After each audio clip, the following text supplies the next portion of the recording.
They lied to you.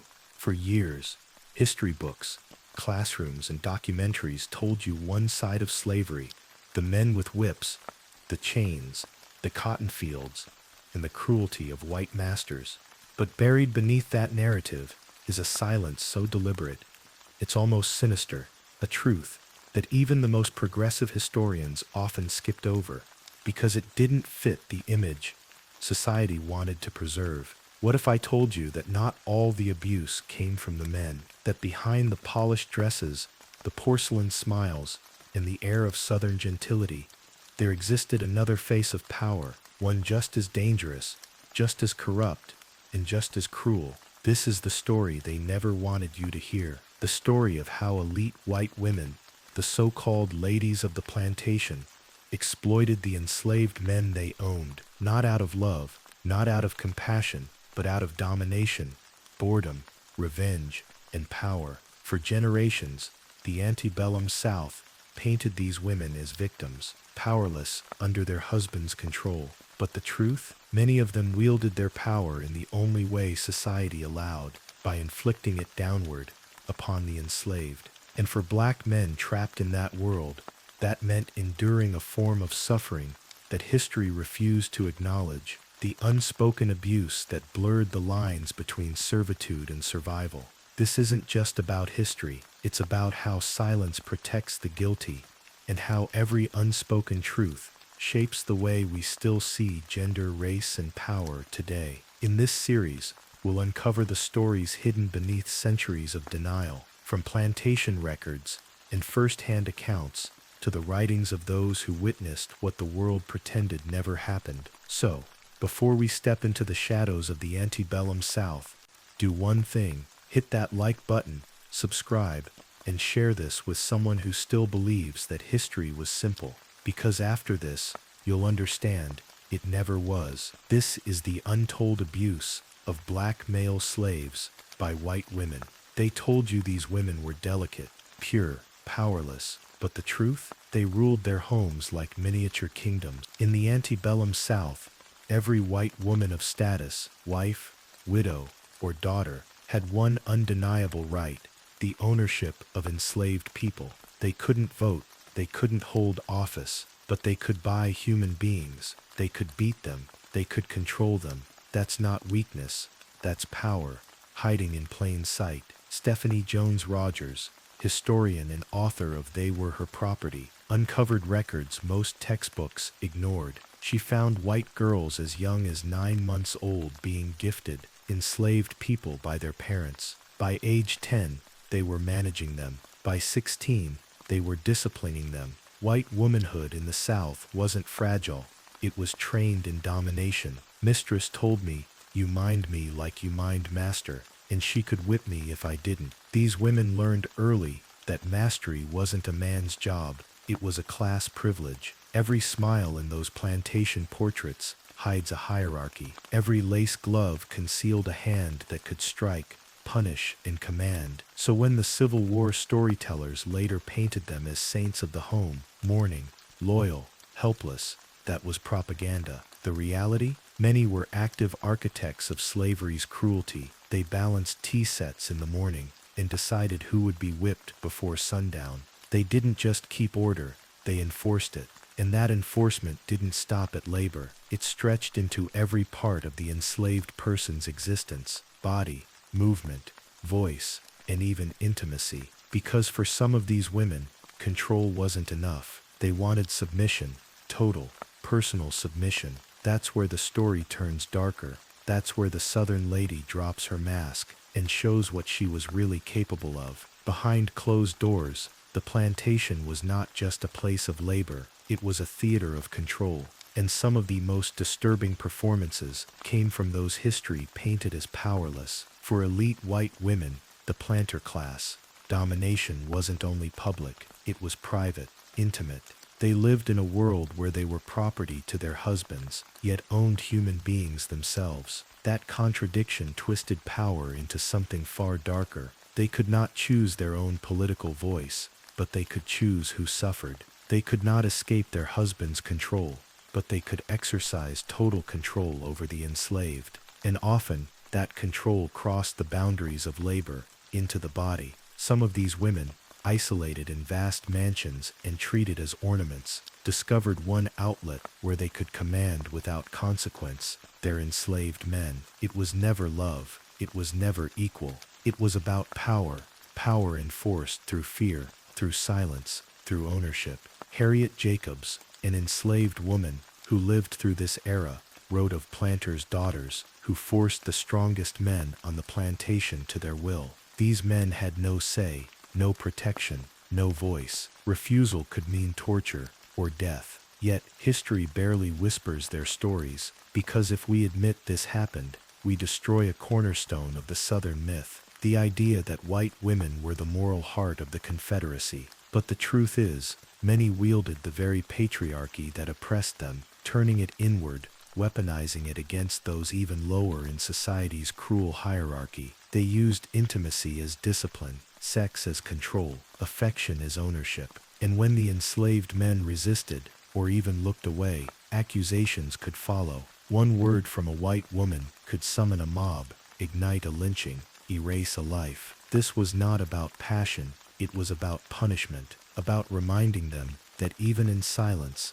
power belonged to whiteness. The world outside saw Southern womanhood as gentle, but inside those houses, dominance was a ritual, one built on race, on fear, and on the certainty that no one would ever call it by its name. Because when history is written by those who won, they decide what's respectable and what's erased. They told you white women in the antebellum South were delicate, innocent, and moral, the soft heart of a brutal world. But that image was a lie, carefully built to protect power. In reality, many of these women were both prisoners and wardens of the same cruel system. They could not vote, they could not hold office, and yet they held the whip. They could command punishment, own human beings, and exercise absolute control over lives that were never theirs to begin with. The mask of gentility, lace, pearls, and perfume, hid a structure of violence. It is structure of violence. The genteel plantation lady was no passive bystander.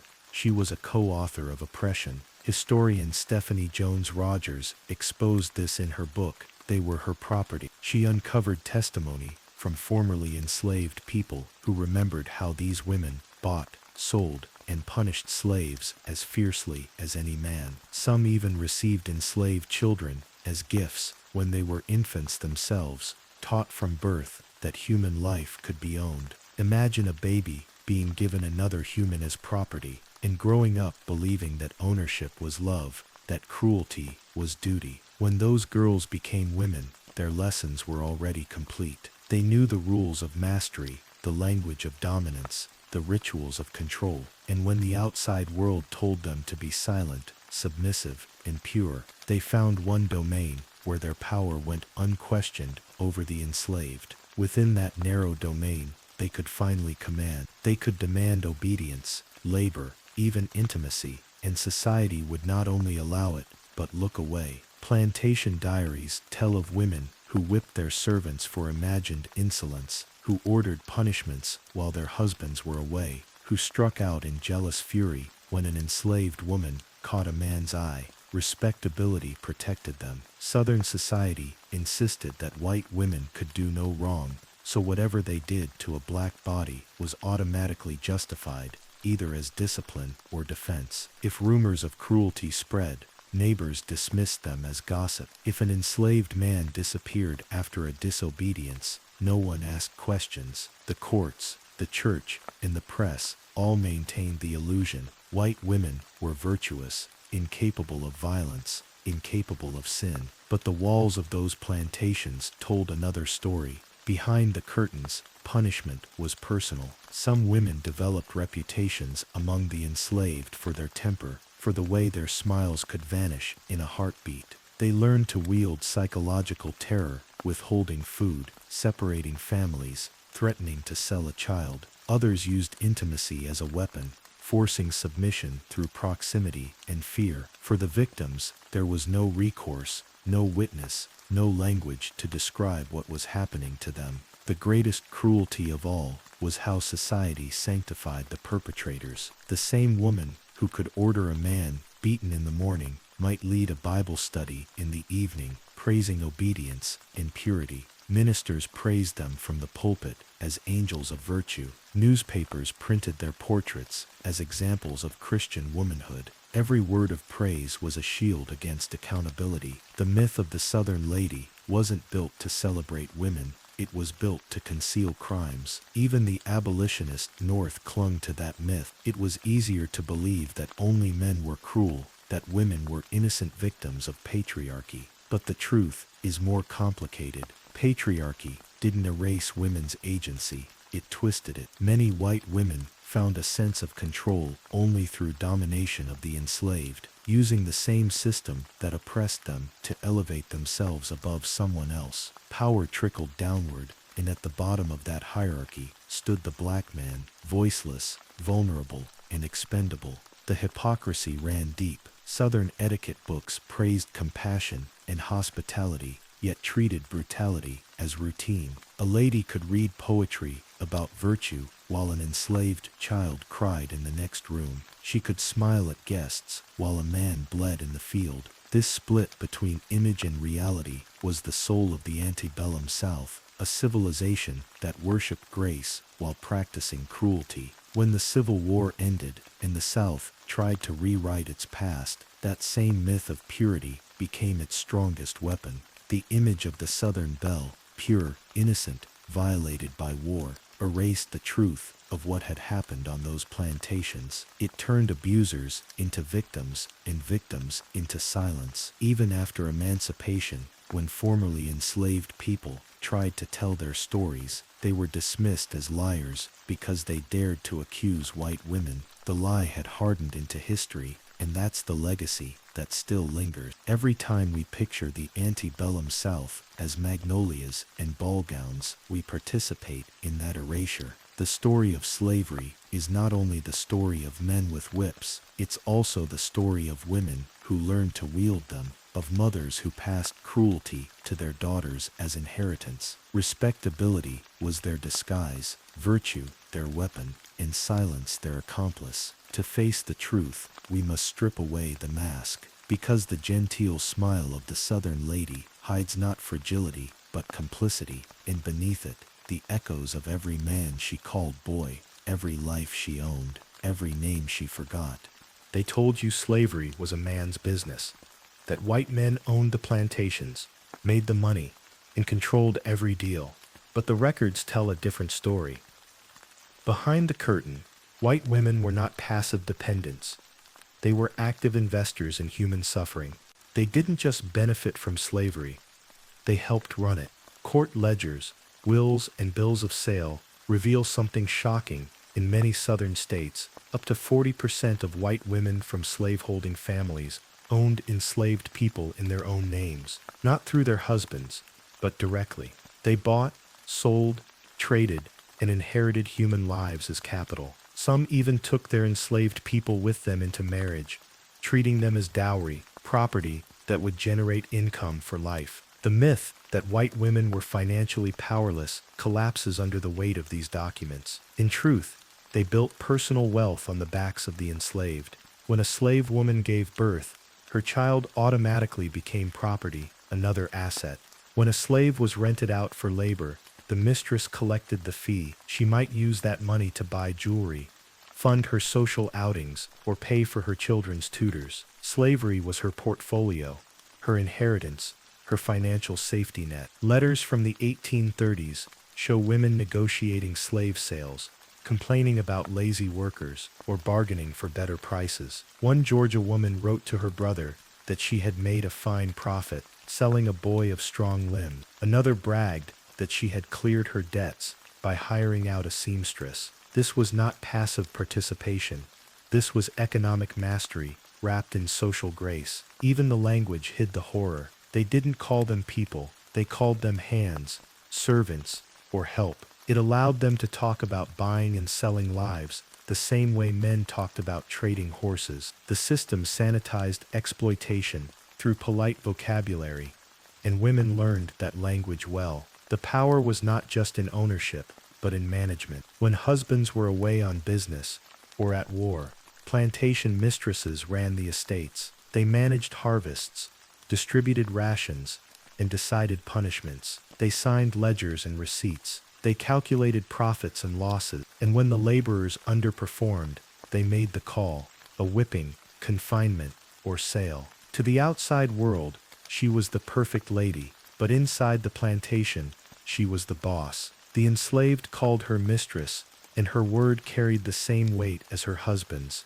Many enslaved men remembered her authority with terror. Mrs. was worse than master, one freedman later said. He hit you, and was done, but she hit you, and remembered. Why does this matter? Because it destroys the false comfort of history, the idea that white women were innocent bystanders in a world built by men. In truth, the antebellum economy depended on them. Their participation normalized the system, ensured its continuity, and made it socially acceptable. A woman who opposed slavery risked her entire social identity. A woman who profited from it gained status. Even after the Civil War, that power didn't vanish. It just transformed. When emancipation took their property, many white women demanded compensation, claiming financial ruin. They wrote petitions to Congress, arguing that their servants had been unfairly taken. Some received payouts under Reconstruction policies meant for loyal citizens. Think about that.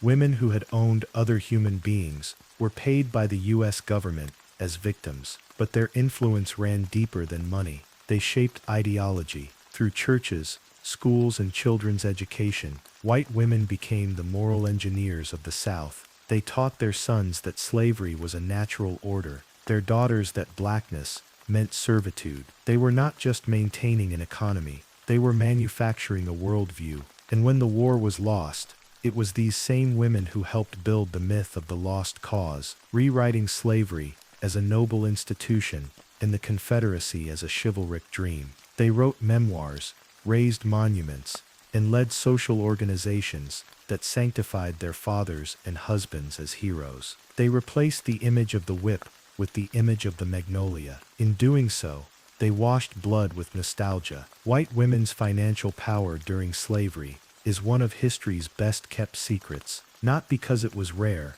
but because it was inconvenient. It challenges both feminist and nationalist narratives. It reminds us that oppression doesn't exist in isolation.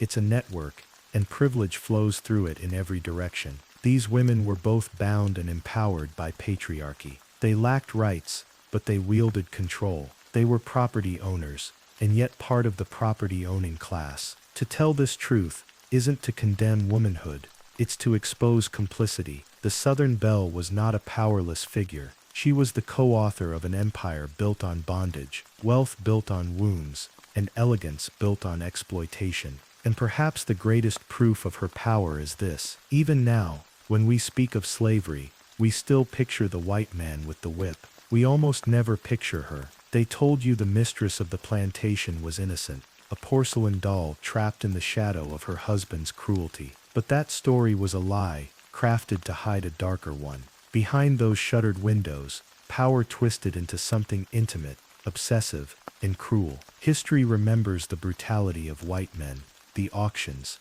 the chains, the lash. But what history rarely admits is that some white women found their own way to dominate. They didn't need a whip to control.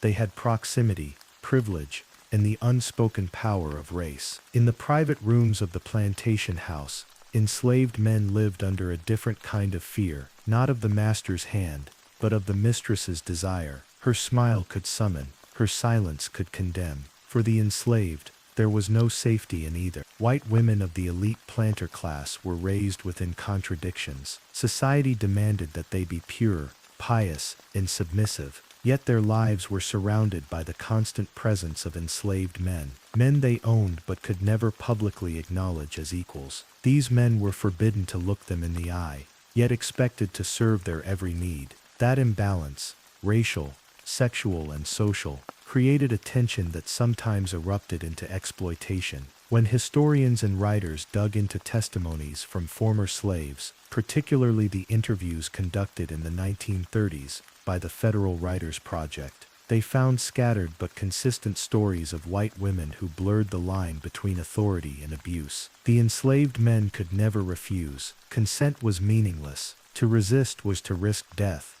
or worse, accusation. One woman, interviewed in Georgia, recalled her uncle whispering that the missus liked to have her favorites, but that none of them lived long once master found out. Another account spoke of a man who disappeared after being accused of looking too long at his owner's wife. Within days, he was sold or buried. The details varied, but the fear was the same. This was not romance. It was domination wrapped in secrecy, a violence that spoke softly, smiled sweetly, and destroyed quietly. White women, denied political power in public, sometimes seized emotional and sexual power in private. They could not defy the patriarchy openly, but they could exercise authority where it was allowed, over those the system deemed even lower than themselves. Power and frustration formed a dangerous mixture. The planter class women lived in isolation. Many were married off as teenagers to older men, their lives confined to the plantation.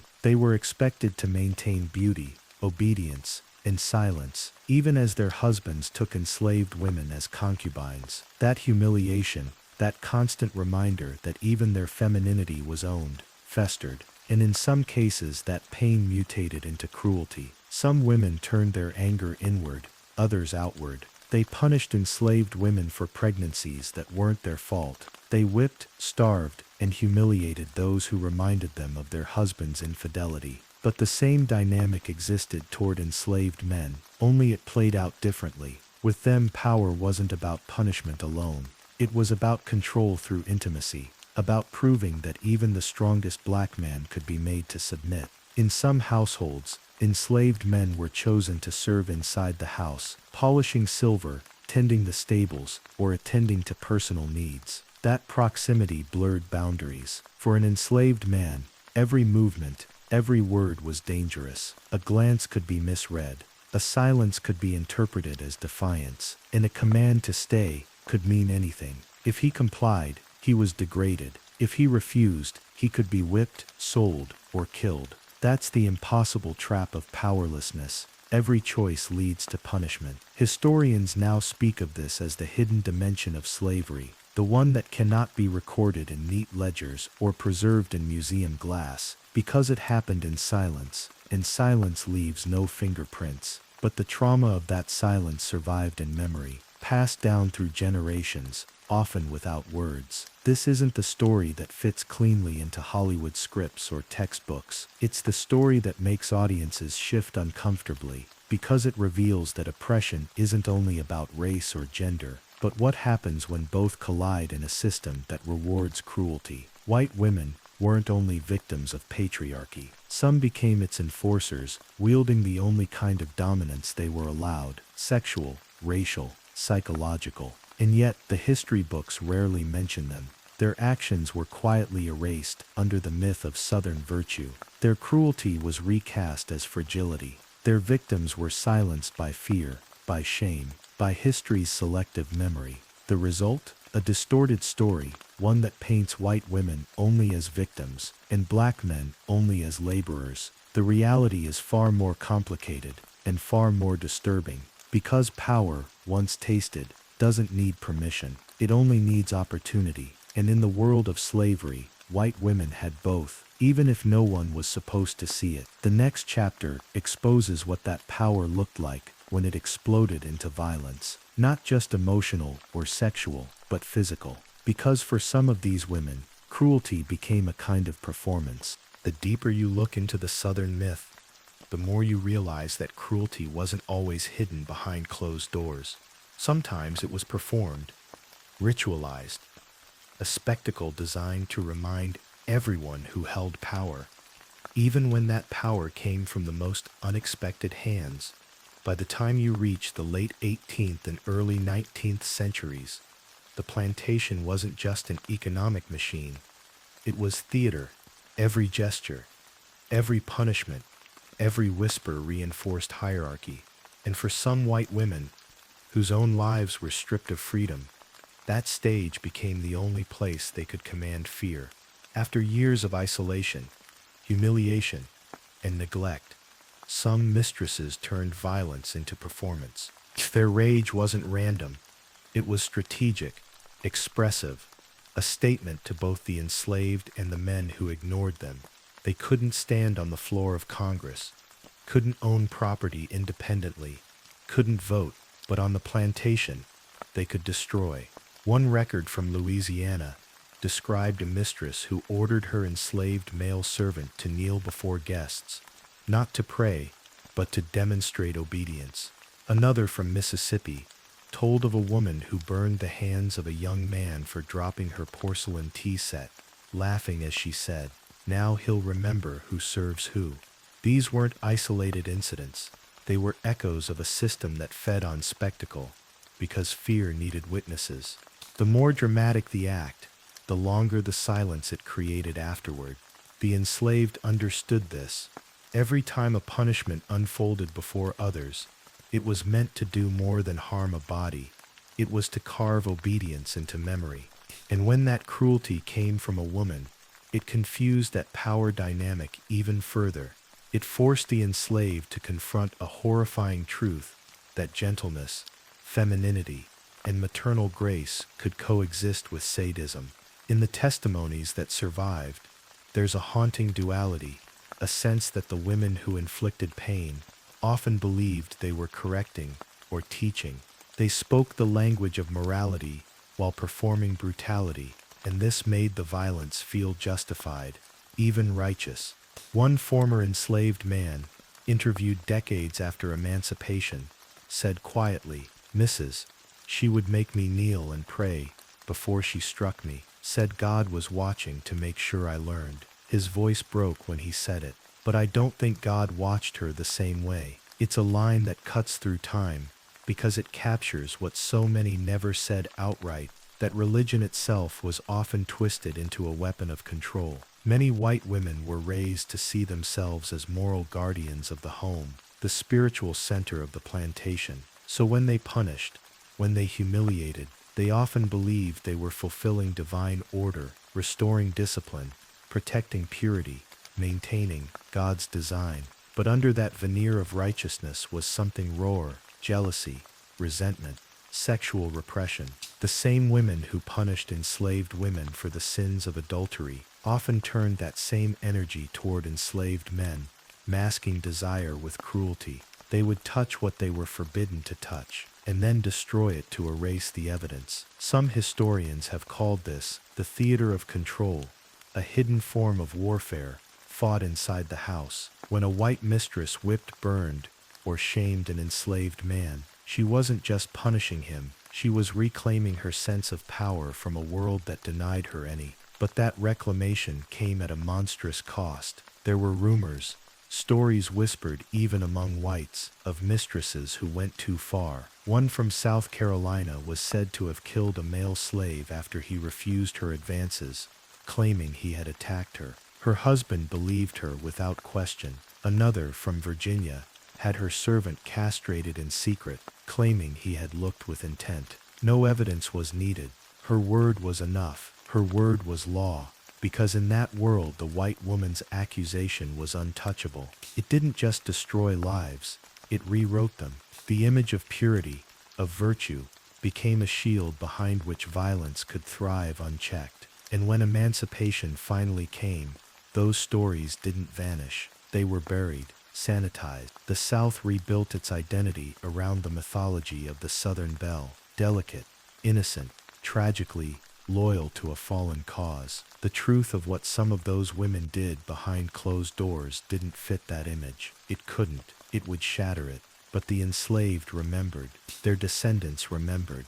And that's how truth survives, not in official records, but in the quiet inheritance of pain, in stories told carefully, almost fearfully, across generations. Because while the world still argues over statues and flags, there are wounds that never healed. Wounds not just from the whip, but from betrayal. From the discovery that even those who claimed womanhood as virtue could wield it as a weapon. And as we move forward, the question remains, how do you confront a history that refuses to look itself in the mirror? The next chapter will answer that.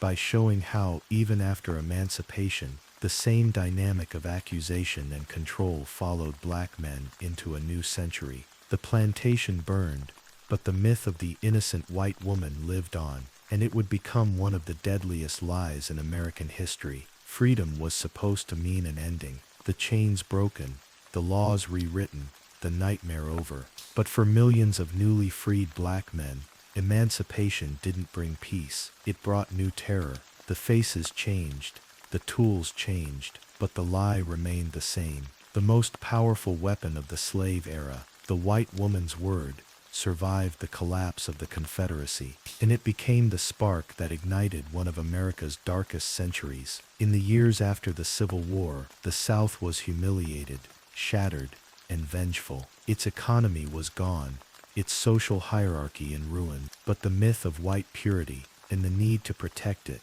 became the emotional glue that held white supremacy together. White men needed to rebuild power. White women, too, needed to reclaim their pedestal. So the same stories that once justified slavery were reborn to justify violence in freedom's name. It began quietly, whispers, accusations, rumors that spread faster than fact. If a black man looked too long, spoke too freely, walked too confidently, someone could claim he'd insulted or approached a white woman.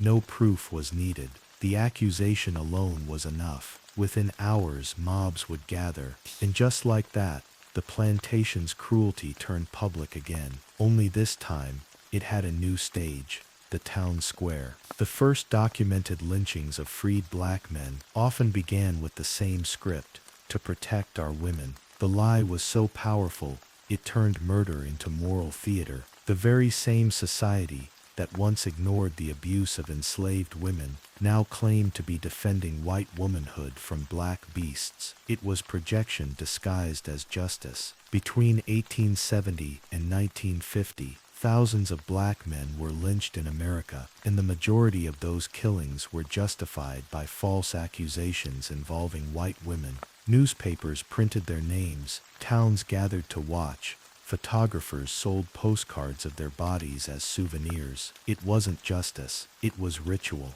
It was the plantation reborn in public squares. But here's the part history books don't say out loud. Those accusations didn't always come from fear. Many came from guilt, from exposure, from desire denied. Some white women, who had sought comfort or intimacy with black men, who dared to cross the forbidden line, later called those moments attacks. When discovery came, it wasn't just self-preservation, it was survival in a society that would destroy them for wanting what it forbade. That's how powerful the myth was. It could turn shame into violence, desire into death. The lie didn't just protect white womanhood, it weaponized it. And white men, eager to reclaim their sense of dominance after losing the war, embraced that weapon eagerly. In 1892, journalist Ida B. Wells began documenting lynchings. What she found shattered the national illusion. Over and over again, the crime wasn't rape, it was relationship. Black men were being killed not for attacking white women, but for knowing them, working beside them, being desired by them.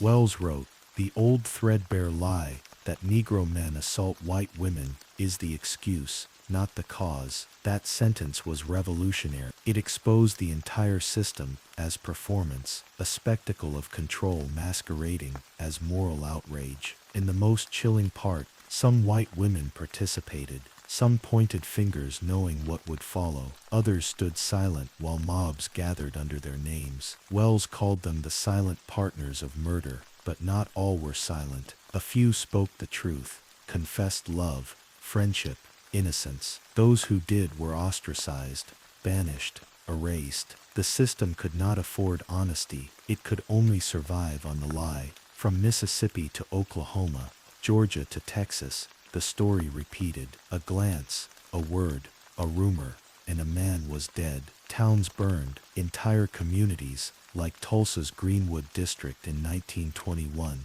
were annihilated after one baseless accusation. History records the flames, the death toll, the destruction, but at the root of it all lies the same narrative. that white womanhood needed defense, that purity needed blood. It's one of the cruelest ironies of American history. The very women who, under slavery, wielded private power through control and humiliation, became symbols of helplessness under Jim Crow. Their innocence became the justification for collective violence, and yet, that innocence was a mask, one that hid complicity behind tears and trembling hands. Generations of black families learned to navigate this danger in silence. Fathers told their sons, "Don't look too long." Mothers told their boys, "Keep your eyes down." Entire lives were shaped by the terror of being seen, of being misread. Every glance was a potential noose, because in America, myth was stronger than law. A white woman's fear,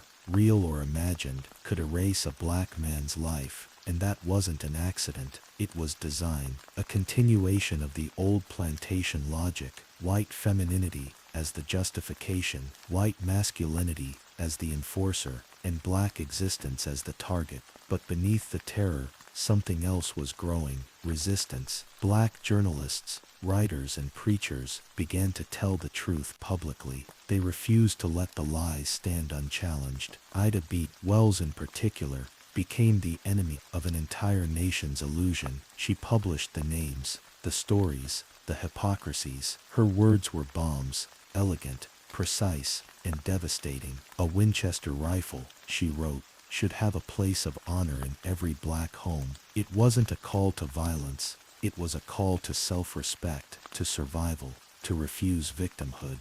And though her life was threatened, though her presses were burned, Wells didn't stop, because she understood something few dared to say. The violence wasn't random. It was inherited. It was the same psychology that had allowed white women on plantations to brutalize enslaved men, now nationalized, legalized, and ritualized.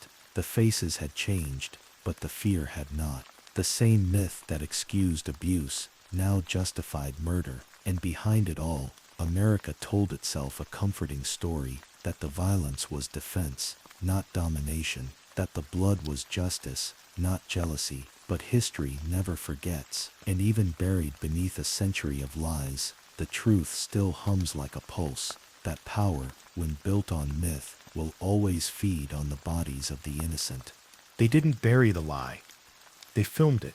They gave it a soundtrack.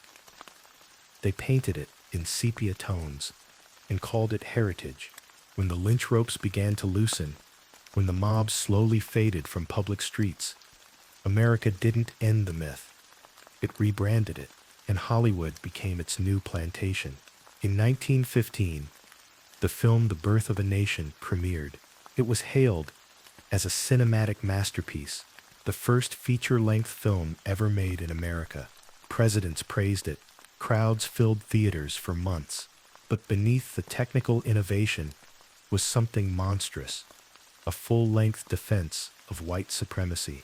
It told a story that America wanted to believe: that Reconstruction, the era when freed black people began to vote, own land, and lead, was a mistake; that the South was overrun by violent, lustful black men preying on helpless white women; that salvation came in the form of the Ku Klux Klan, riding in to protect civilization.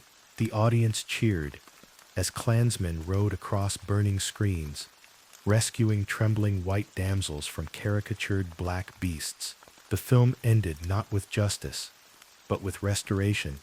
The Klan framed as heroes, white women once again safe in their arms. It was fiction disguised as history, and it worked perfectly. Overnight, the Klan was reborn. Membership soared into the millions. White robes flooded public parades again.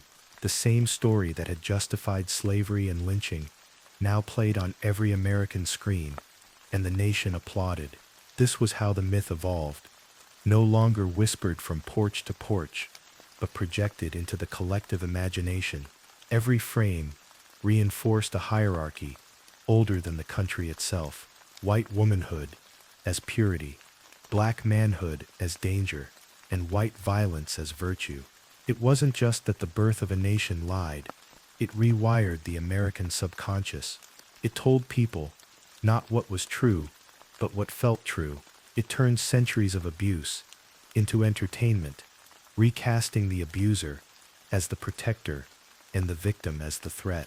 And Hollywood didn't stop there. The Southern Belle became a permanent icon, soft, beautiful, and fragile. From Gone with the Wind to Showboat, the narrative repeated. The noble plantation, the faithful servants, the tragic but graceful past. Entire generations grew up thinking the Old South was romantic, not barbaric. What was missing? The screams, the chains, the men whipped until they forgot their names, the women forced to play the delicate monsters of power in lace and silk. Hollywood's camera didn't just crop them out, it erased them completely.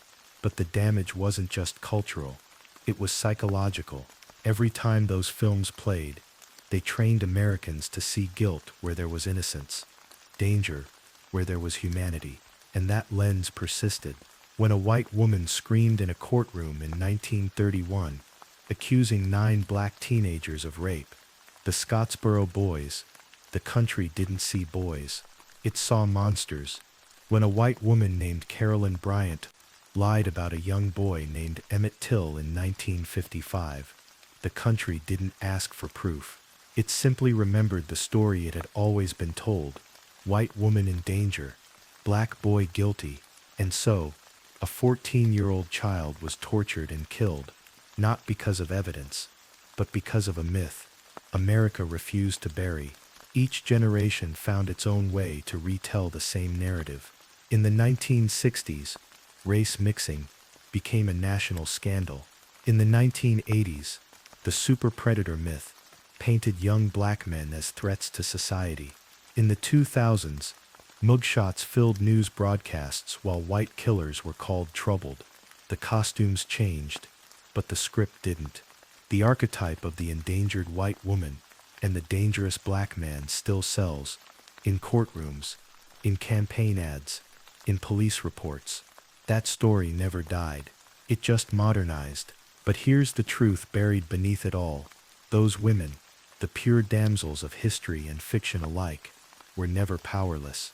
Under slavery, they could destroy lives with a word. In Jim Crow, they could summon mobs. And in modern America, they can still sway courts, police, and the press. That's not helplessness. That's systemic privilege, wrapped in soft language. And yet, acknowledging this doesn't mean demonizing all white women. It means exposing how whiteness used femininity as a shield, how power disguised itself as fragility. Because fragility, when protected by the full force of law and violence, is not weakness, it's strategy.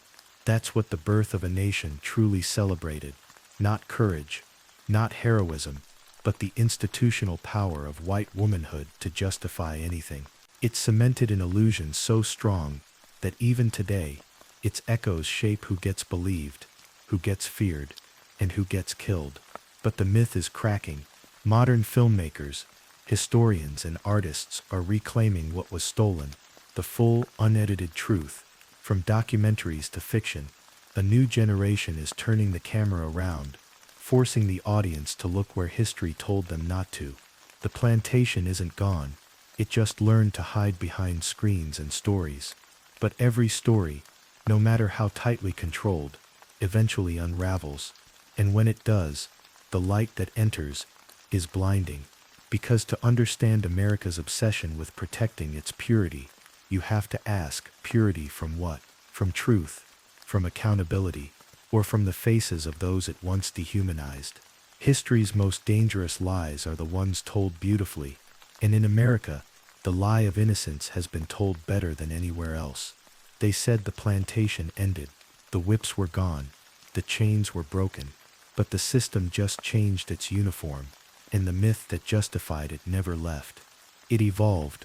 It traded cotton fields for courtrooms, overseers for officers, and plantation mistresses for prosecutors. The lie survived because it adapted. After the Civil War, America didn't dismantle the machinery of control. It repurposed it. The 13th Amendment abolished slavery, except as punishment for a crime. That single phrase became the loophole through which the Old South rebuilt itself. The same people who once auctioned human beings now passed laws that criminalized them. Vagrancy, loitering, theft, vague words designed to fill the prisons with black bodies. And once again, the myth of the dangerous black man, born from centuries of white fear and projection, justified everything. Chain gangs replaced cotton fields. Police badges replaced slave patrols.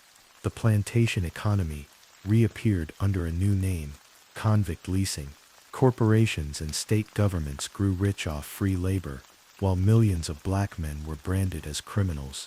The old story had a new chapter, but the same narrator, white power whispering, they must be controlled.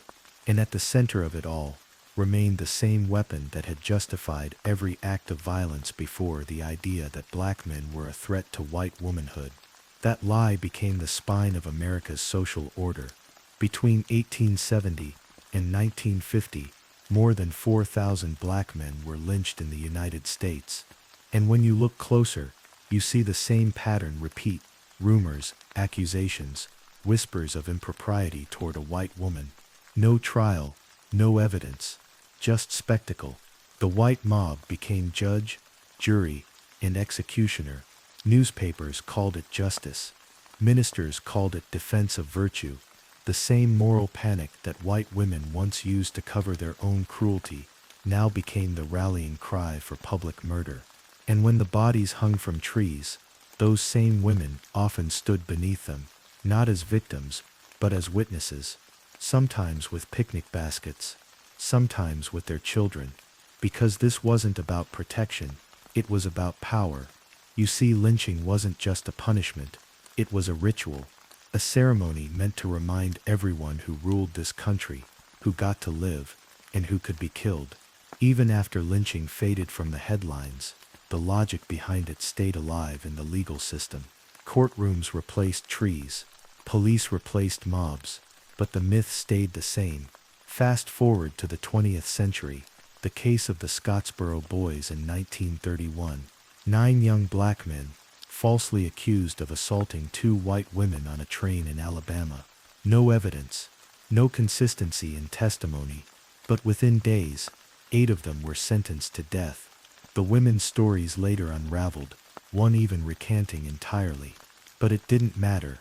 The script was older than truth itself. Then 1955, Emmett Till, a 14-year-old boy, accused of offending a white woman named Carolyn Bryant. What followed was not justice. It was vengeance disguised as virtue. The boy's body, mutilated beyond recognition, became an open casket indictment of America's sickness. And when Bryant finally admitted decades later that she lied, the country barely flinched. Because deep down, everyone already knew. The lie had been too useful for too long. Even in the 1980s and 1990s, the same story resurfaced, not through mobs or ropes, but through headlines and policies. Super predators, crack babies, welfare queens, every stereotype crafted to keep black life under suspicion, to make fear feel like order. And who was still at the center of that moral panic? The image of the innocent white woman threatened by the violent black man. Whether in crime shows, mugshots, or courtroom trials, America kept reenacting its favorite lie. Even today, when a white woman calls the police and says, "I'm being threatened by a black man," the entire weight of centuries rushes to her defense before the facts ever arrive. Because history trained us to respond to her voice as truth and his existence as danger. That's not coincidence. That's cultural conditioning. From plantation to prison, from drawing rooms to district courts, the myth evolved, but the logic stayed pure. Whiteness as innocence, blackness as guilt. And the saddest part, it doesn't even need to be believed anymore. It just needs to be felt. Because in America, emotion has always been stronger than evidence. But every lie has a lifespan. And this one, the lie that has haunted black men since the first chains crossed the Atlantic, is finally meeting resistance. The truth is clawing its way through the noise, not from institutions, but from the people who were never meant to speak.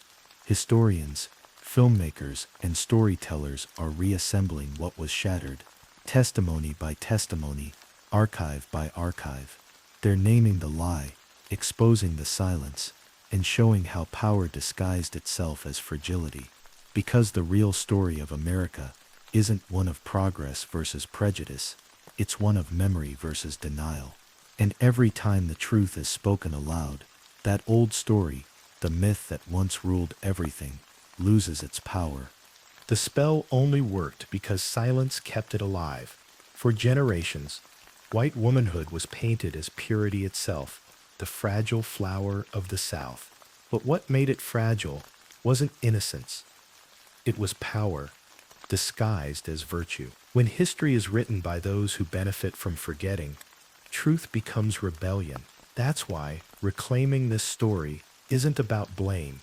It's about balance. It's about turning the camera around and asking, who wasn't allowed to speak? For decades, the narrative of slavery focused on the brutality of white men, the lash, the whip, the overseer. It made sense. Their violence was visible. But the violence of elite white women was hidden behind lace curtains and polite society. It was psychological, sexual, emotional, a weapon shaped by status and silence. They were shielded by the myth of femininity. Society could not afford to see its ladies as oppressors. To do so would unravel the entire structure of racial hierarchy, because if even the so-called gentlest could be cruel, then what was left to justify the moral superiority of whiteness? So, history edited the story.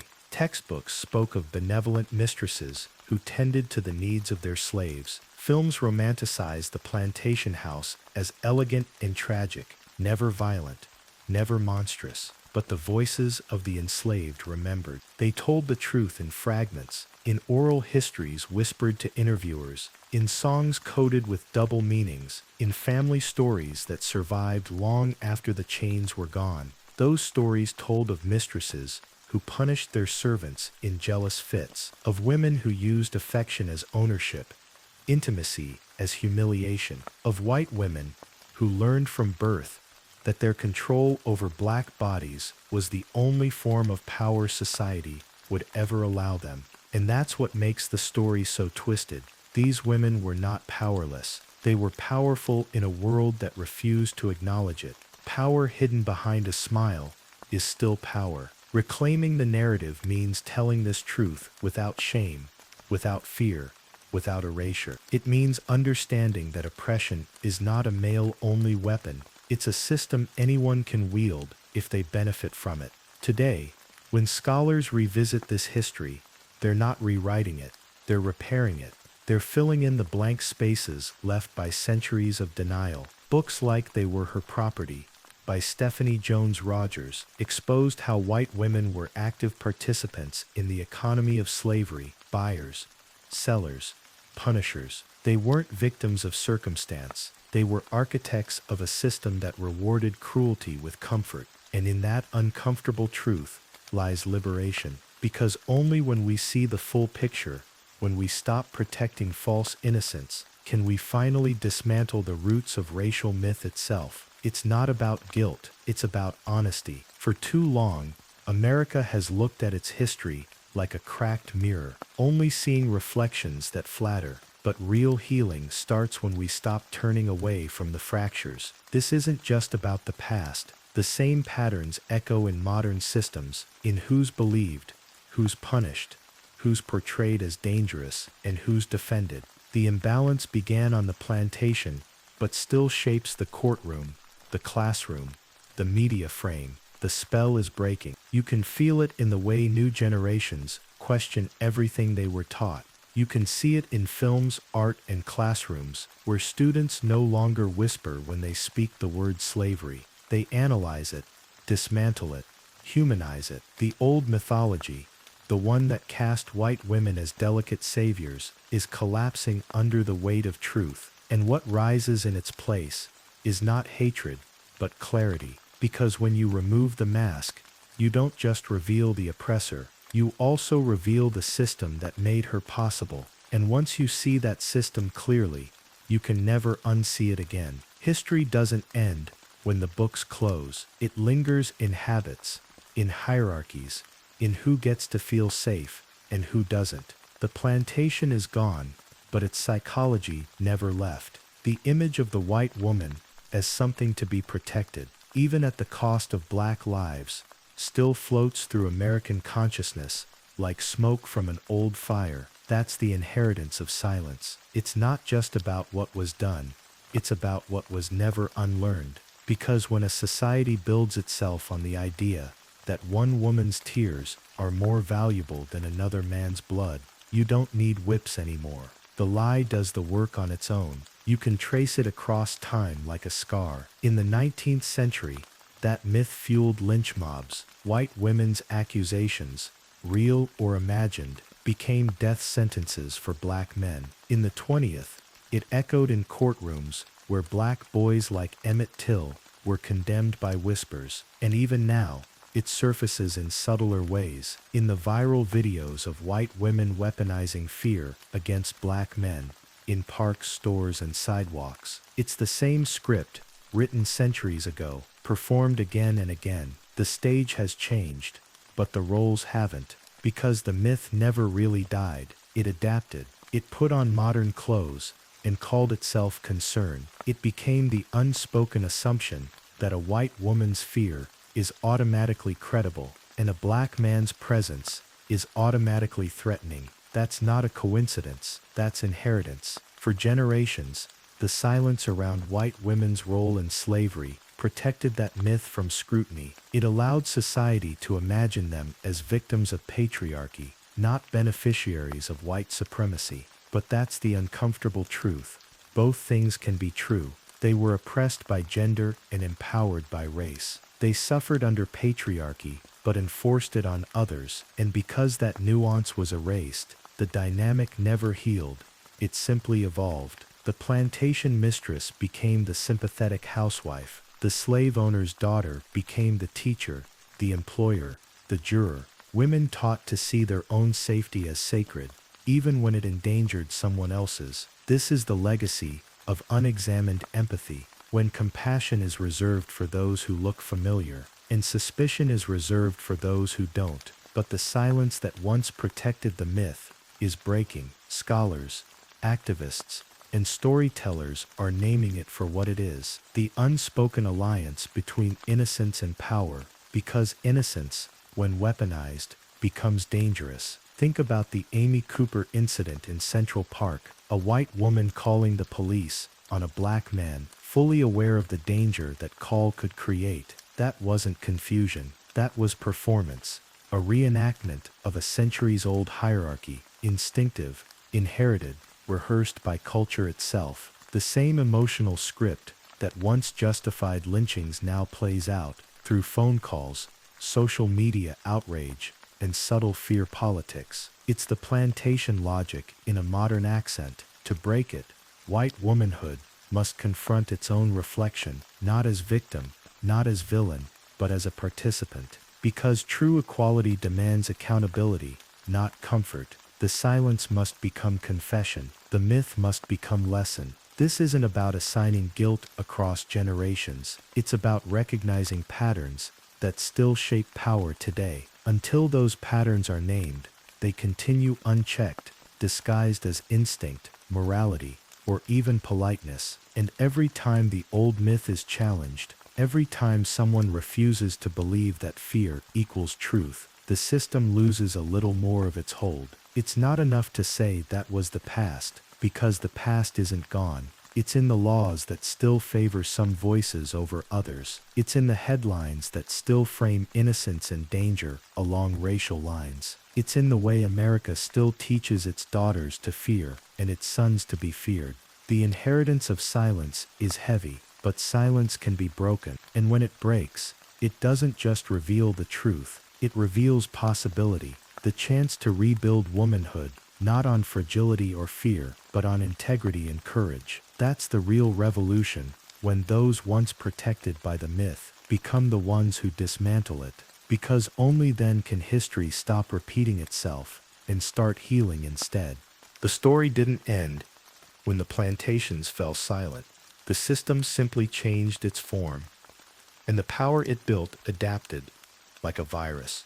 The image of white womanhood, once crafted to justify slavery, became the emotional core of a new social order. It survived emancipation, survived Reconstruction, and re-emerged in every cultural code that followed. The language changed, but the logic stayed. It said protect her at all costs, even if it meant destroying him. It said her fear is pure, his existence is dangerous. It said she is the ideal, he is the threat. This was how a nation preserved its hierarchy without admitting it still existed. The plantation became the suburb, the overseer became the officer, the myth became the media, and every generation inherited the performance, even those who believed they were free from it. After emancipation, when black men began to vote, build businesses, and walk with heads held high, white society panicked. Newspapers printed caricatures of the black brute, threatening white womanhood. The same myth once whispered in the slave quarters, now shouted from the front page. It became the excuse for Jim Crow laws, segregation, and lynch mobs. White men claimed to be avenging their women's honor, but in truth, they were defending power. And white women, whether by silence or complicity, often played the role assigned to them by that ancient lie, the symbol worth killing for. It wasn't just violence, it was policy, psychology, propaganda. The D.W. Griffith film, The Birth of a Nation in 1915, didn't invent racism, but it did something equally dangerous. It made racism beautiful. It dressed it in cinematic light, romantic music, and the trembling image of a white woman cornered by a dark man. Millions watched, presidents applauded. The lie became gospel again, projected onto silver screens across America, and every audience member learned the same lesson. White womanhood was sacred. Black masculinity was monstrous. Those images didn't fade with time. They became part of the national imagination. Every Hollywood era repackaged them. The servant loyal but simple. The brute strong but dangerous. The woman pure but vulnerable. The myth was too useful to die, too profitable to abandon. It justified police patrols in black neighborhoods, exclusion from jobs, housing discrimination, all under the guise of safety. And yet, inside that myth was something even more insidious: envy and projection. The same culture that feared black men also fetishized them. White women raised in a world that denied their own sexuality saw forbidden desire as both sin and thrill. The plantation dynamic lived on, not as overt ownership, but as an unspoken tension. Every accusation, every scandal, every whispered rumor about the dangerous black man carried the shadow of that repression. It was guilt disguised as fear. The 20th century gave new clothes to old patterns. During the civil rights movement, when black men marched for freedom, the media often portrayed them as threatening,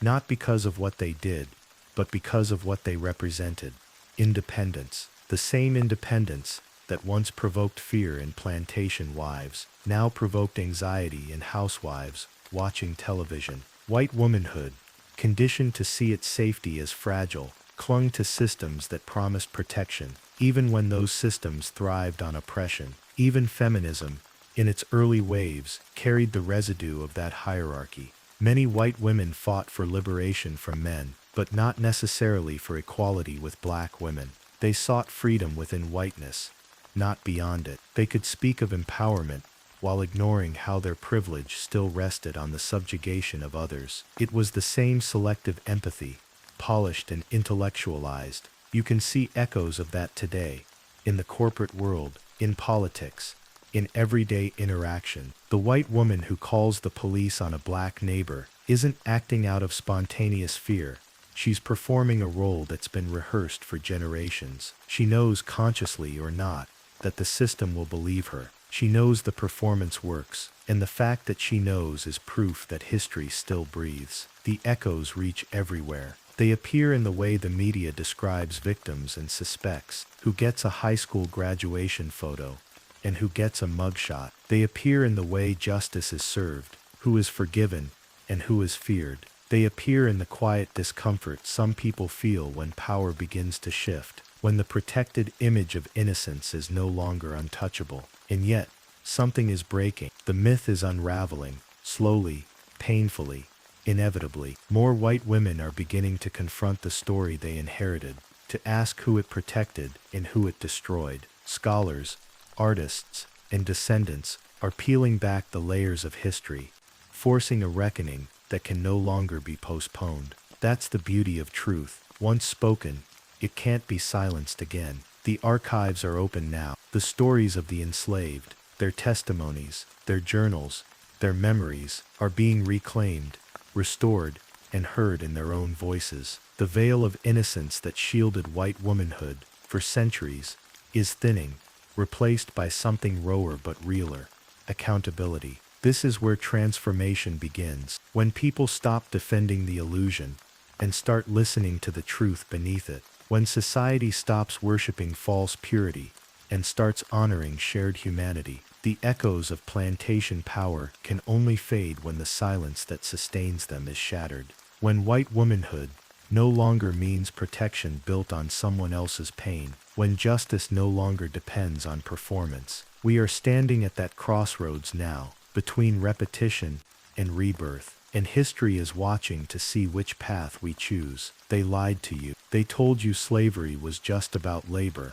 about cotton, tobacco, sugar, and profit. But that's only half the truth. The deeper engine, the one that kept it alive for centuries, was psychological. It wasn't just the control of the body, it was the colonization of the mind. To truly understand the abuse of black male slaves by white women, you must understand power, not as an act, but as an emotion, a feeling that reshapes everything it touches. Power has always fed on fear, and fear has always disguised itself as desire. The plantation was not just a field, it was a stage where control, shame, and lust all performed under the mask of civility. White women of the planter class were trapped within their own gilded cage, powerless in a world ruled by men, but still superior in a world built on race. They were told they were fragile, pure, and holy, yet they held the whip, the ledger, the keys to the slave quarters. That contradiction between being dominated and being dominant produced something volatile. It bred obsession, it bred repression, and repression, when mixed with power, always finds release through cruelty. Historians like Stephanie Jones Rogers and Deborah Gray White have shown that these women were not passive bystanders, but active agents in maintaining the system. They learned the mechanics of control as early as childhood, not through politics, but through play. Their dolls were human beings. Their inheritance was a person. They grew up measuring worth through ownership. But something darker grew underneath that conditioning, because in a world where white women's bodies were idealized and protected, their sexual agency was denied. They were forbidden to express desire openly, forbidden to pursue passion outside their prescribed role. The only place they could exert power freely was downward, over those they owned. And so some did. They tested boundaries. They manipulated, seduced, humiliated, and punished. For some it was an act of rebellion against their own subjugation. For others, it was the intoxication of unchecked dominance. And for all it was an assertion that they could hold both innocence and cruelty in the same breath, and still be protected by the system. A white woman could accuse a black man of impropriety, and the entire machinery of the South would rise to defend her, regardless of truth. That knowledge was its own kind of power, its own weapon. Even if she was the aggressor, the narrative would bend to her favor. This imbalance became the psychological core of the plantation. It conditioned everyone involved to equate whiteness with virtue and blackness with danger. Now imagine what that did to the enslaved man, stripped of autonomy, forced into silence, trapped between terror and survival. The very structure of his existence was designed to destroy his humanity. If he resisted, he was punished. If he submitted, he was shamed. Every encounter reinforced the hierarchy, her pleasure, his degradation, and the system made sure both sides knew their roles. This is where the power dynamic becomes most disturbing.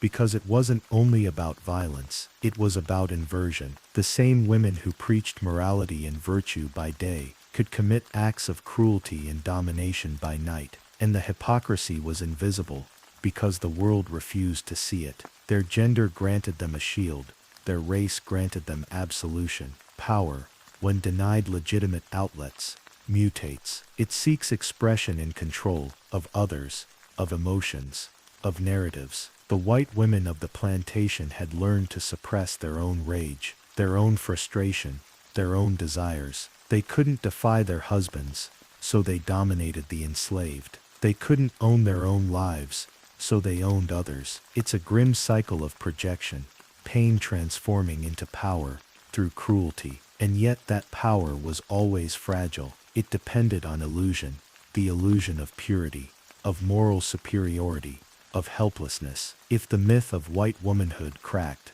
the whole structure risked collapse. That's why the South defended it so fiercely. That's why even centuries later, society still clings to it. Because it's not just a gender myth, it's a social contract, a deal written in fear and maintained through silence. Psychologically, this system didn't only dehumanize the enslaved, it dehumanized the enslaver. To sustain such contradictions, you must numb empathy, you must split the mind, justify the unjustifiable, humanize the inhuman. Many of these women convinced themselves that their actions were maternal, disciplinary, even loving. That's how power survives, by distorting morality until cruelty feels like care. This is the part of history that unsettles even modern audiences, because it forces a reckoning with two uncomfortable truths. First, that victimhood and privilege can coexist, and second, that cruelty isn't always loud. Sometimes it wears lace and perfume, sometimes it smiles as it destroys. The psychology of the antebellum South wasn't just racial, it was sexual, emotional, and spiritual. It produced generations of people who equated domination with order and submission with safety. That's why, even after emancipation, the ghosts of those dynamics followed both black men and white women into the modern world. One carried the inherited trauma of being controlled, the other, the inherited illusion of being protected. And here's the tragedy.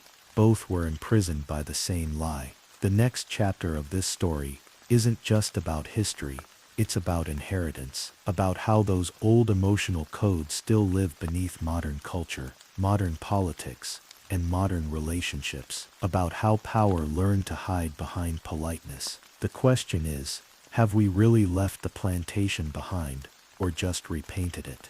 They told you slavery ended in 1865. They told you freedom came with the stroke of a pen and the sound of Union drums.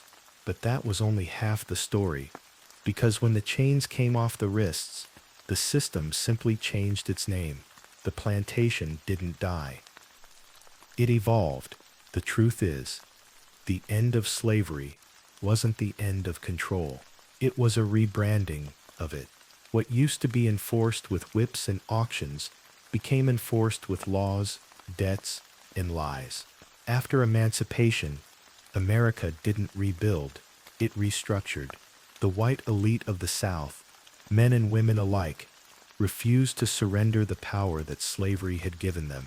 So they adapted, creating new systems that mimicked the old ones in everything but name: sharecropping, convict leasing, vagrancy laws, Jim Crow. Each was designed to trap black bodies and black labor under white authority once again. The same plantations that once ran on enslaved labor now ran on contracts that were impossible to escape. The same overseers who had whipped and terrorized now called themselves sheriffs, judges, and landlords. And many of the same white women who had once ruled those households as mistresses became the moral guardians of the New South, preaching virtue while protecting the same racial hierarchy that had benefited them before. They told themselves it was different now, that it was progress, that they were civilizing, uplifting, organizing, but in truth, they were preserving the same social order, one where whiteness meant ownership and blackness meant labor. And here's where the story deepens. Those emotional hierarchies, forged in the antebellum home, survived long after slavery itself. The white woman's image, delicate, pure, needing protection, remained central to Southern identity. But her purity had always been political. It justified violence, segregation, and fear. Any challenge to it, any perceived threat from a black man, became an excuse for public vengeance. What had once been private domination in the plantation house became public terror in the age of lynching. The accusation was almost always the same, that a black man had insulted or threatened a white woman. And whether true or not, it didn't matter. The myth of the endangered white woman became the moral shield for racial violence across generations. The emotional dynamic reversed. The white woman, who had once held power over enslaved men in private, now represented a symbol used by white men to maintain dominance in public. Her image was weaponized. She became both protected and imprisoned by the same lie, that her safety depended on black subjugation. Meanwhile, black men carried the weight of inherited fear, a centuries-old warning that proximity to white femininity could mean death. That old power structure, born in the plantation house, became a code written into America's subconscious. Even after Reconstruction, when schools opened and new freedoms flickered into life, that same code persisted. Black men could work, vote, and worship, but they could never forget that the gaze of a white woman could still end them. White women, for their part, were still taught that their virtue defined civilization itself, that their purity was the line between order and chaos. It's a cruel irony. The same women who once exercised secret dominance over enslaved men became the public symbol of fragility. And the same men who had been victims of private abuse became scapegoats of public terror. The system had turned itself inside out, yet the roles of power remained eerily familiar. Now, step back and look at what this means. Power doesn't die when it's outlawed. It adapts. It finds new forms, new language, new uniforms. The plantation became the courthouse. The whip became the law. The mistress became the Southern lady. The chains became invisible, but they were there all the same. By the early 20th century, these dynamics weren't just cultural, they were institutional. Black men were criminalized for minor infractions, funneled into prisons where their labor was leased to companies for profit. The same cotton fields that once thrived on slavery thrived again under prison labor. And who ran these institutions? The sons and grandsons of those same families, the same names, the same estates, the same inherited power. And yet, society pretended it had changed. The narrative of progress allowed America to wash its hands while keeping its structure intact. White women joined temperance societies, missionary circles, and purity campaigns, organizations that often masked the same racial paternalism that had defined their mother's world. They weren't holding whips anymore, but they were still enforcing boundaries, social, moral, and racial. You see, domination doesn't always look like violence. Sometimes it looks like virtue. Sometimes it looks like protection. Sometimes it looks like charity. But it all serves the same purpose, to keep control disguised as morality. The plantation lived on in etiquette, in law, in gender roles, in fear. Every time a white woman was placed on a pedestal, a black man was buried under it.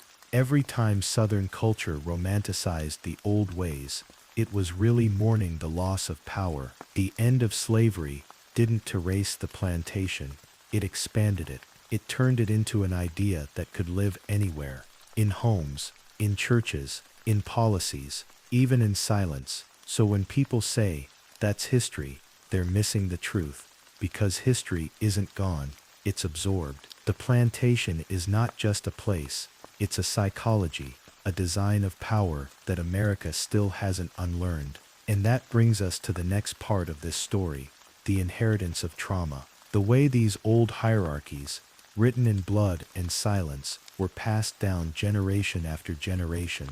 Not just through families, but through culture, through fear, through unspoken rules. Because when you hide a truth long enough, it doesn't die, it waits. They say time heals all wounds, but time doesn't heal a wound that's never been cleaned. America didn't heal after slavery, it buried the wound under ceremony and denial, and called that peace. But beneath the surface, the infection spread. The power that once lived on the plantation seeped into everything: family, culture, law, even love.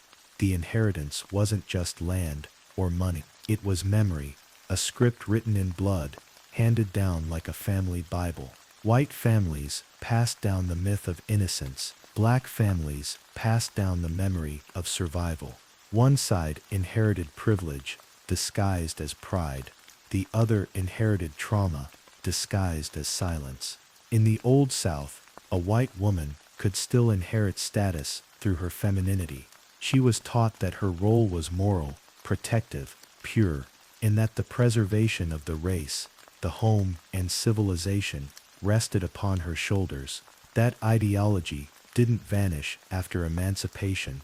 It was polished and repackaged. By the early 1900s, the daughters of the old plantation mistresses had become the guardians of Southern tradition.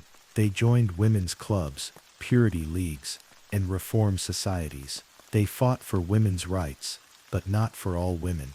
Their feminism often stopped at the color line. The same maternal energy that once protected enslaved people became a new form of control. The mission school, the moral crusade, the charity drive that always placed the white woman above and the black family below. And while white women were reconstructing their social identity, black men and women were fighting to reconstruct their humanity. They had been told for centuries that their bodies were property, their emotions dangerous, their ambitions criminal. The residue of those lies didn't just disappear, it reshaped their lives. Many freed black men who sought work in the post-war South found themselves bound by new chains, debt, intimidation, laws designed to arrest them for idleness or vagrancy. These weren't just economic systems, they were psychological ones, a reminder that freedom had limits.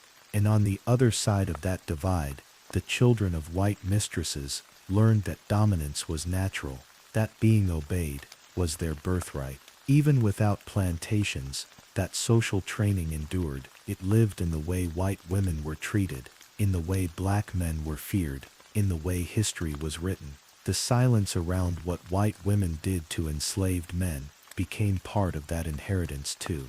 It wasn't only about forgetting, it was about protecting a myth. If white womanhood was pure, then white supremacy could be moral. So every generation learned to tell the same story: the white man as protector, the white woman as victim, the black man as threat. This was no accident. It was psychological engineering. Each myth reinforced the other, and it shaped laws, films, textbooks, and even the church. The plantation dynamic became the backbone of American imagination. Think about it. When Hollywood began telling stories of the South, what did it show? The gentle, tragic mistress in white lace, the loyal black servant, the noble white master torn by conscience. Never the truth, never the complexity of a system where a woman who couldn't vote could still own a man, command him, and destroy him. Never the part where those roles blurred, where cruelty and dependence coexisted in silence. By erasing that truth, the culture allowed the wound to fester. It became inherited pain, trauma passed down through the nervous system, through the way people walk, speak, react. For black families, it meant an inherited vigilance, knowing when to stay quiet, when to make yourself smaller, when to protect your pride in secret. For white families, it meant inherited blindness, the comfort of not having to see what your privilege costs. That's how power sustains itself, not by brutality alone, but by storytelling. The same way the plantation had its Sunday sermons and justifications, modern society built its own myths about civility, about merit, about the past. But what happens when those myths crack? When the truth begins to surface, and the stories of the silence start to speak, that's when inheritance turns into reckoning. In the early 20th century, as the descendants of both the enslaved and the enslavers began to enter new worlds, schools, politics, the arts, they carried those invisible histories with them. Black men carried the weight of suspicion and threat. White women carried the expectation of purity and moral control. Every encounter between them carried the echo of that old plantation dynamic, whether they knew it or not. Even love became political. A glance, a word, a rumor could destroy a life. Interracial relationships weren't just forbidden, they were dangerous because they challenged the myth that had sustained an entire social order. And that's the haunting truth. The plantation didn't just control land, it controlled imagination. It created emotional codes: who could look at whom, who could speak first, who was safe to desire, who was safe to ignore. These codes didn't dissolve after slavery, they evolved into unspoken laws of etiquette, fear, and projection. The very architecture of American social life was built on them. So when you wonder why the ghosts of that era still haunt headlines, still shape fear, still define beauty and danger, it's because the past never left. It adapted, teaching each generation how to play the same old game with new language. And that brings us to the next chapter: how that psychological inheritance became cultural, how music, film, and even religion carried forward the echoes of domination and silence. Because when power wants to survive, it hides in the stories we love most. The plantation may have fallen, but its spirit never died. It changed form, from the whip to the pen, from the overseer's shout to the preacher's sermon, from the chains in the fields to the images on a movie screen. Culture became the new plantation. Art, music, and religion were its fences, shaping who could be seen as human, who could be loved, and who could be saved. After emancipation, the South began to rebuild its identity. But it didn't rebuild on truth. It rebuilt on nostalgia. Pain was rewritten as heritage. The brutality of slavery was wrapped in lace and magnolia leaves, turned into a story of grace and tradition. Paintings, novels, and songs began to flood the American imagination with images of a world that never existed. Happy servants, noble masters, gentle mistresses, and at the center of it all stood the white woman, the angel of the house, the symbol of purity. Her image became sacred, untouchable. It wasn't just propaganda, it was theology. Churches in the post-war South began to merge faith with racial hierarchy. From the pulpit came the same message whispered on plantations: obedience is holy, whiteness is divine order, and the suffering of the enslaved was God's will. The irony: those same churches were filled with black congregants who had carried the songs of bondage and turned them into something transcendent. Spirituals, those songs born in the fields, became hymns of survival and coded messages of liberation. They carried the heartbeat of a people who refused to be erased. But outside those walls, white America took from that same sound, stripped it of context, and turned it into entertainment. Minstrel shows began spreading across the country in the late 1800s, parodying black life for white amusement. White men painted their faces black and danced in mockery, pretending to be happy slaves. It was theater as control, laughter as weapon. Those performances didn't just distort reality, they reprogrammed empathy. They taught generations of white audiences to laugh at pain and mistake cruelty for charm. By the time film was born, the damage was already encoded. D.W. Griffith's The Birth of a Nation, 1915, didn't just invent cinematic language. It canonized racism. It told millions that the Ku Klux Klan were heroes, that white womanhood needed saving, and that black men were a threat. The very foundations of modern film, lighting, framing, storytelling, were built upon the old plantation myth. That's how deep it ran. The lie became art, the art became culture, and the culture became truth. Religion wasn't immune. In the 20th century, as the Great Migration carried millions of black Americans northward. The black church became a fortress of identity, the one space untouched by white authority. It was where history was remembered, where songs of bondage were turned into hymns of power. Yet, even within those spaces, the scars of the old system lingered. The image of the white savior, of holiness being synonymous with whiteness, seeped into every hymn book and stained glass window. Jesus was pale, angels were pale, virtue itself was pale. The theological imagination of the enslaved had been colonized, reshaped to make submission seem divine and resistance seem sinful. But the truth found ways to speak. Gospel music began as coded resistance. The blues emerged from pain that could no longer be spoken in church. Jazz became rebellion in rhythm, the sound of breaking chains without words. These art forms were more than music. They were memory translated into sound, a cry, a prayer, a protest. Meanwhile, white culture continued to romanticize its own version of that same pain. Films like Gone with the Wind turned plantation trauma into love stories. They made Scarlett O'Hara the heroine, not the enslaved women who nursed her, clothed her, and buried her children. Every frame told audiences that the South's real tragedy wasn't slavery, it was the loss of white comfort, and audiences around the world believed it. Even the church, supposedly the keeper of moral truth, reinforced the myth. Missionaries in Africa and the Caribbean carried with them the same doctrine that had been used to justify slavery, that white Christians had a divine duty to civilize darker peoples. The plantation's spiritual hierarchy was exported, globalized, dressed in scripture, and sold as salvation. That's how power survives.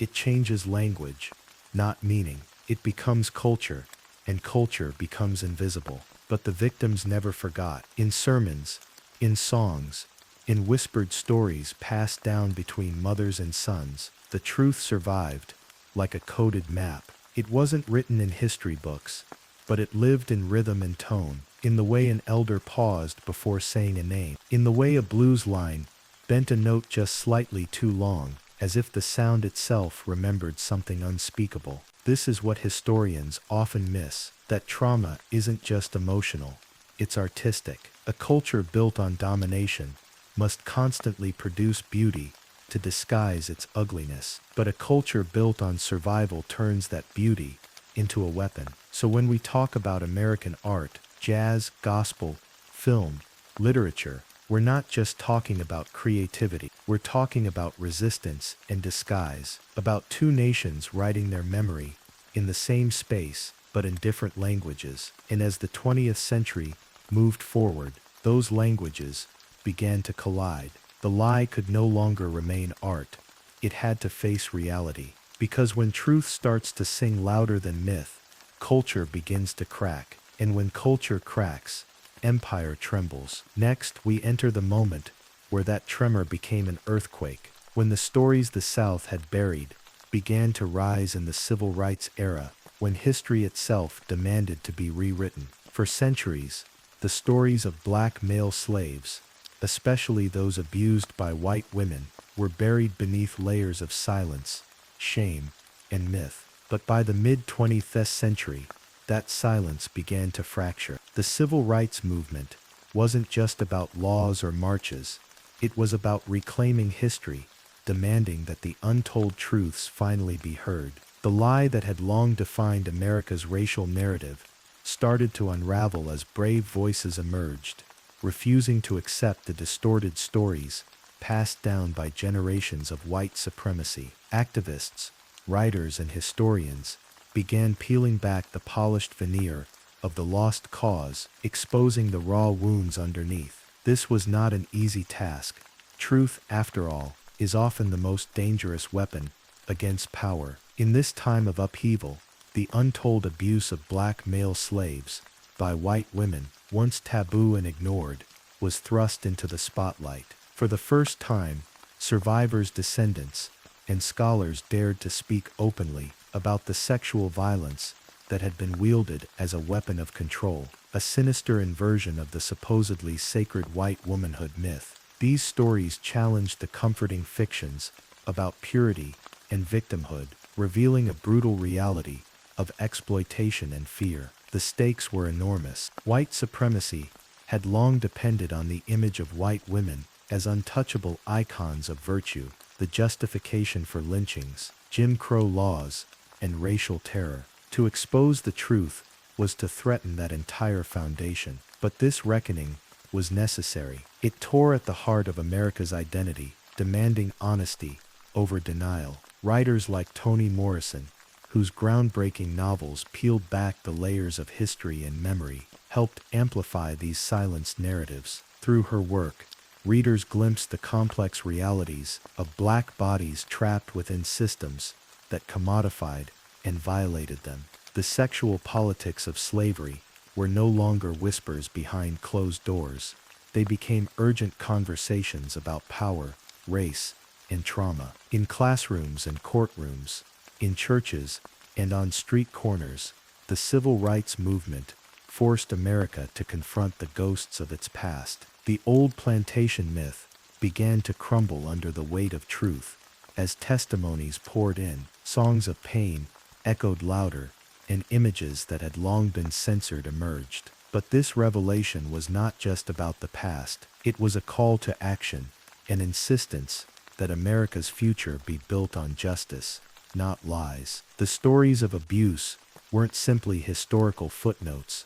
They were urgent reminders of the systems still at work, of the ongoing struggles against racial violence and inequality. Yet, even as the movement surged forward, the old narratives fought back with ferocity. Many refused to acknowledge the abuse, doubling down on the sanctity of white womanhood and painting black men as perpetual threats. These lies fueled violence and oppression for decades to come. Still, the tide had turned. The truth had broken through the surface, and with it came a new kind of power, the power to rewrite history, to heal wounds, and to reclaim dignity. The civil rights era was the beginning of a long journey toward justice, one that would continue to challenge America's darkest legacies. As the country grappled with this reckoning, new voices rose, artists, activists, and everyday people, using their platforms to tell stories that had long been ignored. Through music,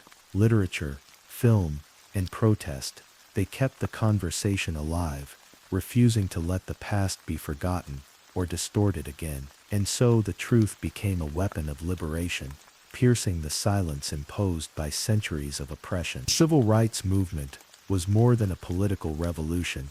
It was a cultural awakening, one that demanded America finally face the realities it had tried so hard to hide.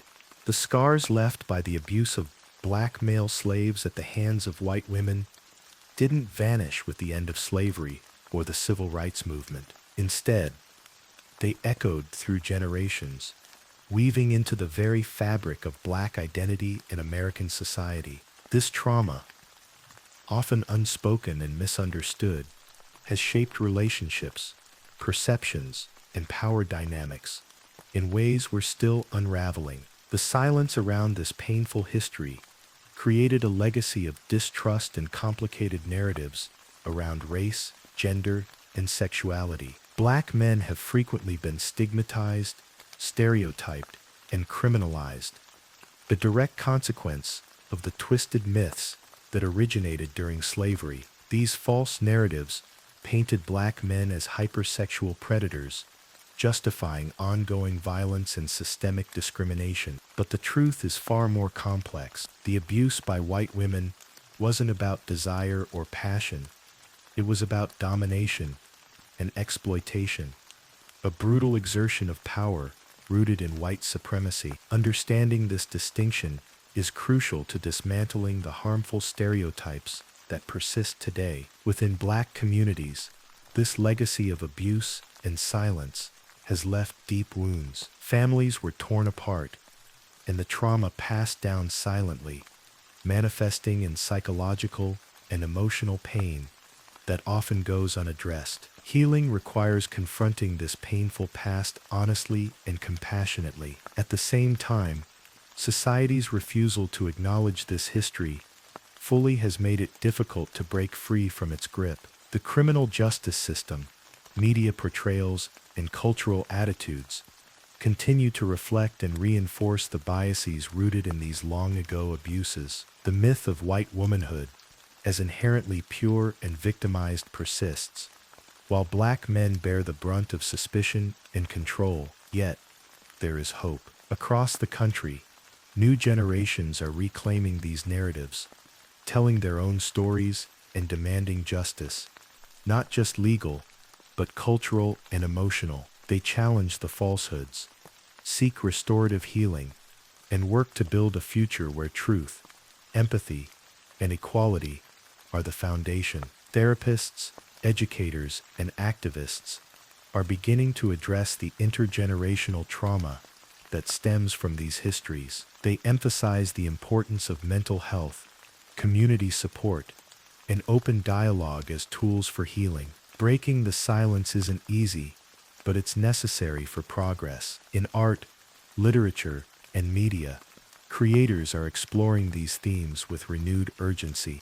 By shining a light on the hidden abuses and their lasting impact, they foster understanding and empathy across divides. These stories compel society to confront uncomfortable truths, paving the way for meaningful change. Ultimately, the legacy of abuse during slavery is a call to action, not only to remember the past, but to transform the present. Recognizing the full scope of this history challenges America to confront its deepest contradictions and to commit to a more just and truthful future. As we move forward, it's essential to keep these stories alive, to honor the resilience of those who endured, and to ensure that such abuses are never repeated. The journey toward healing is ongoing, but every step taken toward truth brings us closer to justice. To truly move forward, we must face the full truth of our history, including the untold abuse of black male slaves by white women.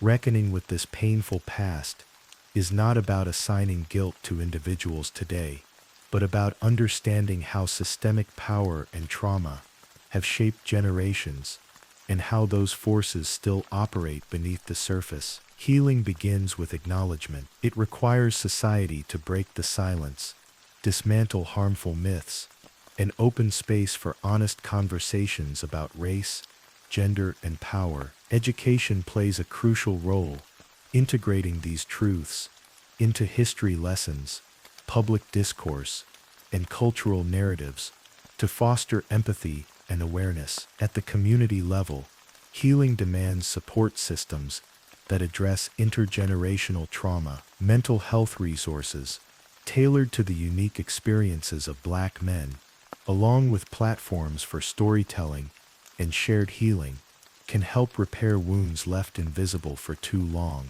Legal and institutional reforms must also confront the enduring legacies of racialized violence and discrimination rooted in slavery. Policies addressing systemic bias in policing, criminal justice, housing, and employment are essential steps toward equity. Equally important is challenging the myth of white womanhood's innocence, a stereotype that has been weaponized to justify oppression and silence victims. Recognizing the complex realities of power and abuse during slavery breaks down this false narrative and opens the door to more nuanced understandings of history and identity. Hope lies in the resilience and courage of those who continue to resist erasure and demand justice. Artists, activists, scholars, and communities are reclaiming their stories and forging paths toward a more truthful, inclusive future. Their work reminds us that healing is collective and ongoing. As individuals,